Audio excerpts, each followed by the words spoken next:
Je jedno, kde se momentálně nacházíš. V jakém emocionálním rozpoložení se nacházíš. Toto vše ti ukazuje jenom sám sebe, rozpoznání sebe. V tomto třidimenzionálním světě poznání, v emocionálním světě, co nás obklopuje a ovlivňuje.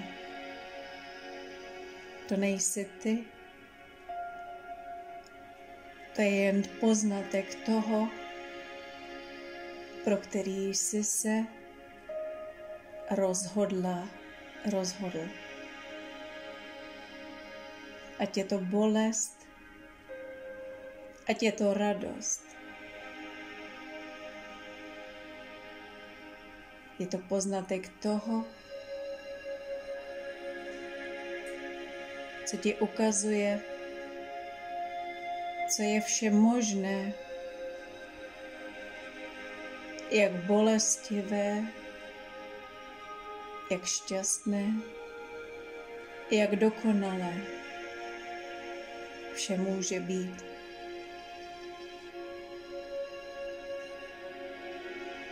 Na tomto světě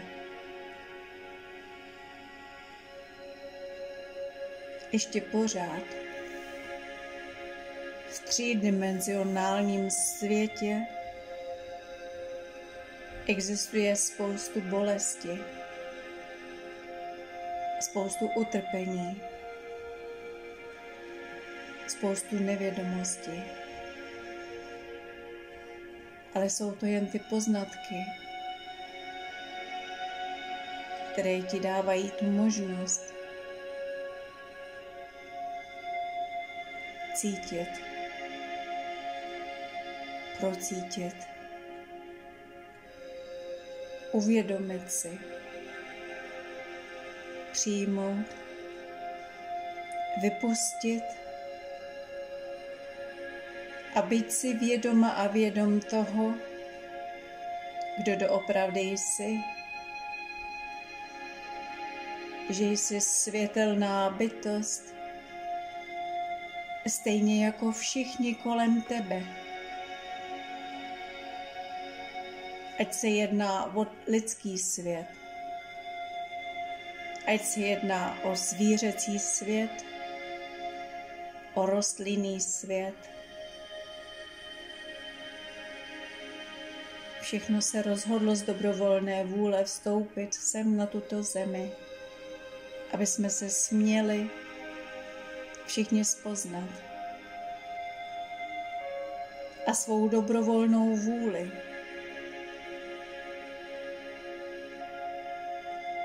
svojí energií, svým magnetem, který v sobě neseme, přitahujeme přesně to, co nám tyto poznatky umožňuje. Ať je bolest jakákoliv. Prožij tuto bolest. Přijmi ji a vypusti ji.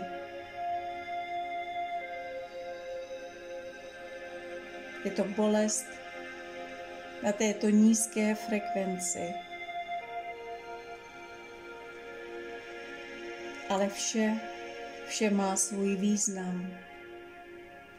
Vše má svůj úkol na této zemi. Vše má svůj smysl. Vše má svůj důvod. Vše, co vstupuje do našeho života, vše, co nás obklopuje, co nám ubližuje, co nám radost dává, to vše ti ukazuje přesně to, co se naučit máš. Kde se tvoje oči a tvoje srdce mnohem více otevřou a uvědomí si vše, proč tu vůbec jsi a jestli vůbec tuto bolest zažívat chceš.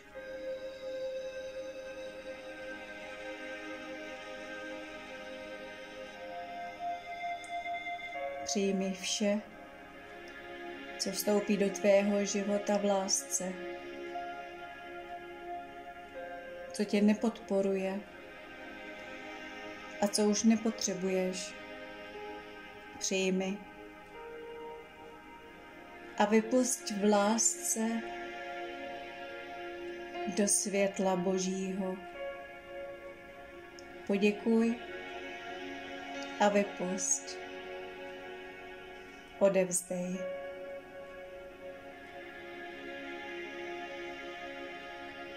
Uvědom si sám sebe a všeho, co tě naplňuje, co tě dělá jedinečným, čeho dosáhnout chceš, kam se dostat chceš, kde se rozvinout chceš. Rozhodni se pro nový směr, pro novou cestu. My víme, co nás očekává na tomto světě, v této dualitě, kde existuje dobro i zlo. Protipóly všeho, co je. Buďme si vědomi těchto energií, co nás obklopují. A věřme a tvořme vědomně své cesty, své životy, své cíle. Zůstaňme stát sami za sebou. Uvědomme si, kolik světla, kolik odvahy a síly v sobě neseme a kolik této energie vydat navenek můžeme. Vydej vše, kdo jsi a kým jsi. Zastaň se všeho dobra. Zastaň se všeho, co ve jménu lásky je. To vše ti k dobru je a ti dál pomůže na tomto světě. Nazbírej poznatky dobra. A i když se to špatné, negativní, to zlo vloudí do tvého života, přijmi jej. To je ta dualita. Přijmi, povznes do světla, poděkuj a vypusť. A očekávej to světelné energetické dobro, které k tobě přichází.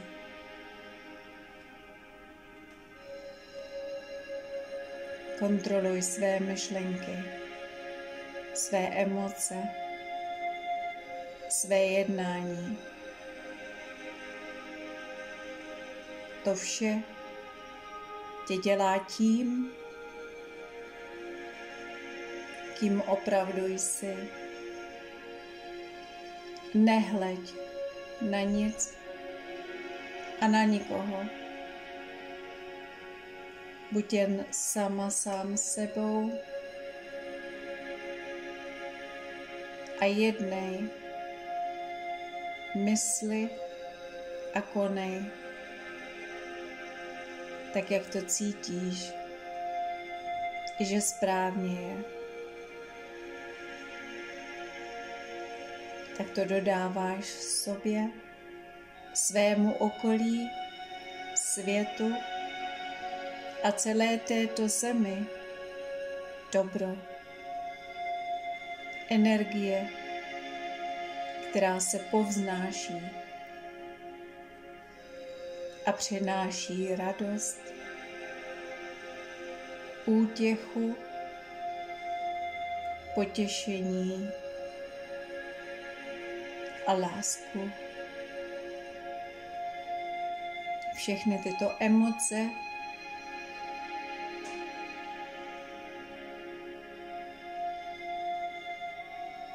které nás dělají šťastnými, které nás doprovází směrem vpřed, jak pro sebe, tak i pro druhé, tak pro všechny na této zemi i pro naší Matku Zemi. Je to naším úkolem.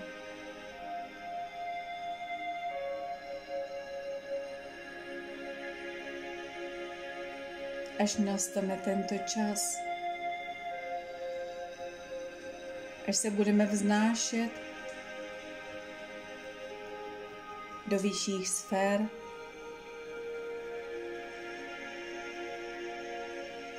uvědomíš si, kolik dobra a lásky jsi tu zanechala, jsi tu zanechal. Je to energie, která se nikdy neztrácí. Je to energie, která plyne, která se jen přetváří a vrací se zpět k tomu, kdo ji vyslal. Láskyplné konání nám jen lásku přináší. Láskyplné poznatky, doteky